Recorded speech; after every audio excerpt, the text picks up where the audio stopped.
Welcome to the Nevis newscast for Thursday, January 27th, 2022. I am Bronte Swanston Hendrickson.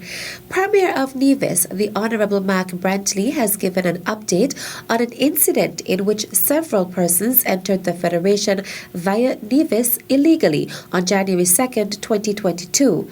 The Premier gave the update on Thursday, January 27th, at his first press conference for 2022. We had, unfortunately, some 21 Haitian nationals that would have come ashore here on Nevis illegally some weeks ago, and it was they were taken into custody. They have been housed, treated in as humane a way as we could.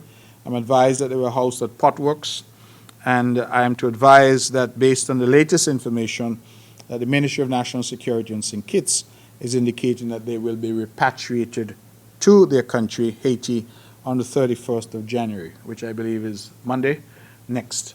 It's a very unfortunate situation, but there was little that we could have done in the circumstances when persons arrive here illegally with no jobs and no means of sustaining themselves. Police investigations into the entry of the illegal immigrants have resulted in several persons receiving a number of charges. I'm told that some arrests have been made and that there may have also been some local persons, local criminals, let me call them by their right name, who have been involved in the trafficking of humans.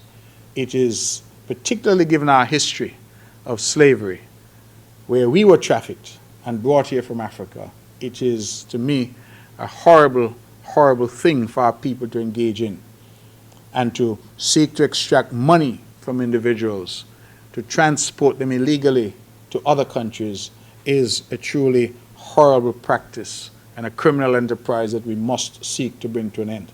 And so if there are individuals here who have boats and are engaging in this type of activity, I'm urging you to cease and desist. The police are urging you to cease and desist because we will not sit by and allow people to benefit and traffic in the misery of others. St. Kitts and Nevis recorded 5 additional COVID-19 deaths this week, so noted Chief Medical Officer Dr. Hazel Laws on Wednesday, January 26th. So between Sunday to Tuesday of this week, we've had 5 persons dying of COVID-19.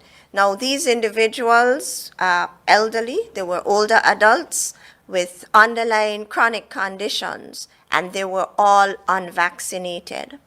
Again, I wanted to just, underscore that, these relate 5 deaths that we've had.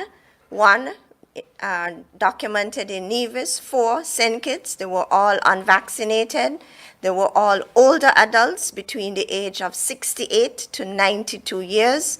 They all had underlying chronic medical conditions. In terms of gender breakdown, 2/3 of the cases were male and 1/3 female.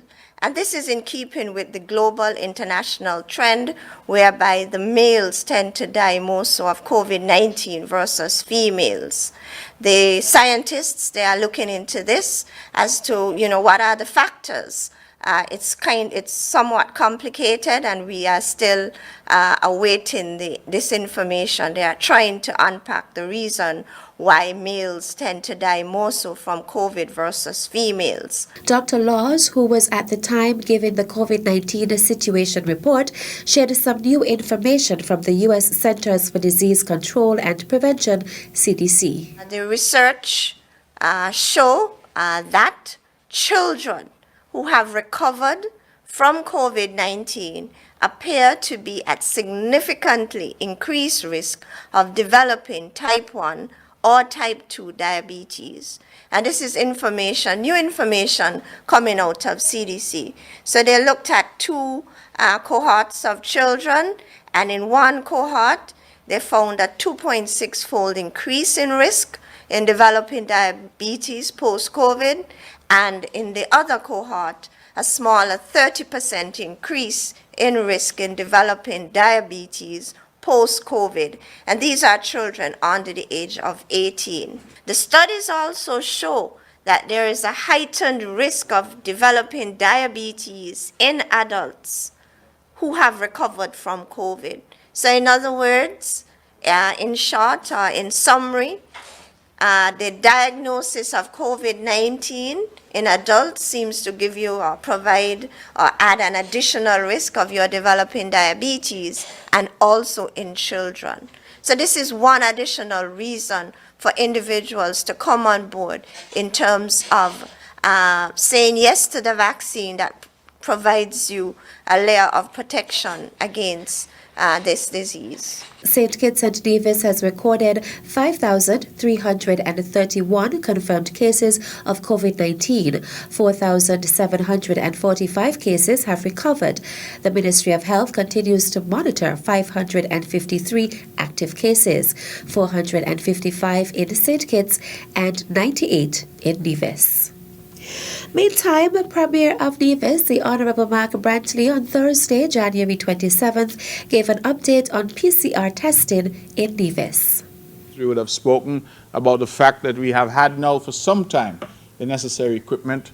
I'm advised that we had some mishaps, but we are now fully on track. And the last update that I've had is that we have now done everything. We are set up, the testing has been done, the training has been done, and apparently they have to go through a process of doing some sampling.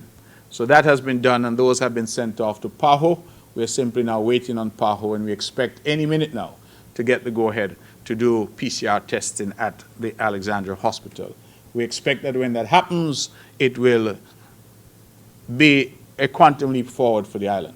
And I'm told we expect to get that green light very shortly, at which point it means that we will no longer have to send samples to St. Kitts to get them tested, and we will take the burden off of the labs in St. Kitts and off of the JNF in St. Kitts and be able to assist in dealing with the testing. Premier and the Senior Minister of Health, the Honourable Mark Brantley. Still to come.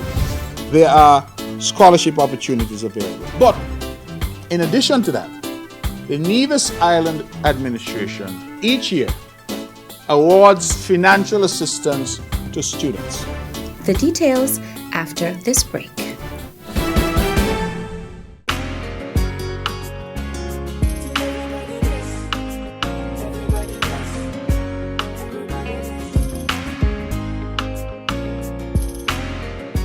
My name is Jaden Walters. And my name is Alicia Walters. And we are proud students of the Nevis International Secondary School.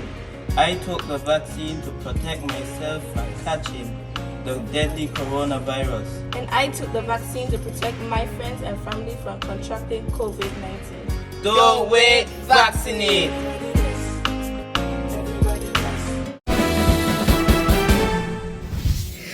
Welcome back. Prospective tertiary level students are being encouraged to take advantage of the scholarships and other training opportunities which are being offered. The call comes from the Honourable Mark Brantley, Premier and Minister of Human Resources in the Nevis Island Administration. We're inviting applications now for graduates of the Nevis Sixth Form College to apply for scholarships at the University of the Virgin Islands. The deadline is March 31st, 2022. So you have some time for you to apply. Scholarships available at the University of the Virgin Islands.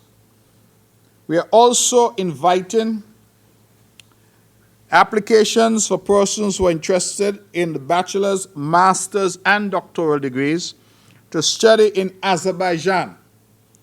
And those scholarships are available for persons who are fully vaccinated. That's a requirement from Azerbaijan. The deadline is the 4th of March, 2022. We are also seeking applications for scholarships to study in Taiwan, both ICDF and MOFA. The deadlines for the MOFA scholarships is the 17th of February, and for the ICDF scholarships, it's the 8th of March. We are also accepting applications for the Ross University Scholarship for persons interested in veterinary medicine. We are accepting applications for the University of Medicine and Health Sciences and Windsor University of Medicine scholarships Tenable and St. Kitts. Premier Brantley also notes that the Nevis Island Administration, through its Ministry of Human Resources, is offering financial assistance to students. Please note, and this is important, that law, medicine, and business studies do not form part of the NIA's priority list. The deadline to receive applications for NIA financial assistance is the 31st of March. If you want information, please contact here the Ministry of Human Resources, the Department of Human Resources. It's right here in the Social Security building on the top floor. Please call them up, ask a question. There's a lovely lady there, Mrs. Chenola Gill, who's quite helpful, and others in her team. I believe that is an opportunity for our young people to take advantage of. Premier and Minister of Human Resources, the Honourable Mark Brantley. Personnel from the Forensic Department of the Royal St. Christopher and Nevis Police Force are currently undergoing specialized training in firearm serial number restoration, which began on Tuesday, January 25th. The training is being held at the Forensic Department's lab in Tabernacle, St. Kitts. It is being facilitated by Philip Boyce, firearm, gunshot residue, and tool mark expert from the United Kingdom. Boyce is also a forensic scientist. The week-long workshop is made possible through assistance from the United Nations Regional Center for Peace, Disarmament and Development in Latin America and the Caribbean. Andre Mitchell, Assistant Commissioner of Police with responsibility for the Crime Directorate and National Focal Point for the Center, officially declared the training open at a ceremony Tuesday morning. He said the training was important as the center pursued its strategic goals and that it was more valuable to do it with the trainer on site. By the year 2030, the center wants to reduce illicit trafficking of firearms and ammunition and bolster law enforcement capacity to deal with illegal firearms and ammunition, ACP Mitchell said. He implored the participants to take the training seriously, adding that they may be called upon to assist with training in that area in another territory in the region. Director of the Forensic Department, Latoya Lake Marshall, told the members of her staff that they should broaden their minds to think about serving the region just as they are serving their country. And that's it for this edition of the Nevis Newscast. On behalf of all of us here at the Department of Information, I am Bronte Swanston Hendrickson. Thank you for viewing.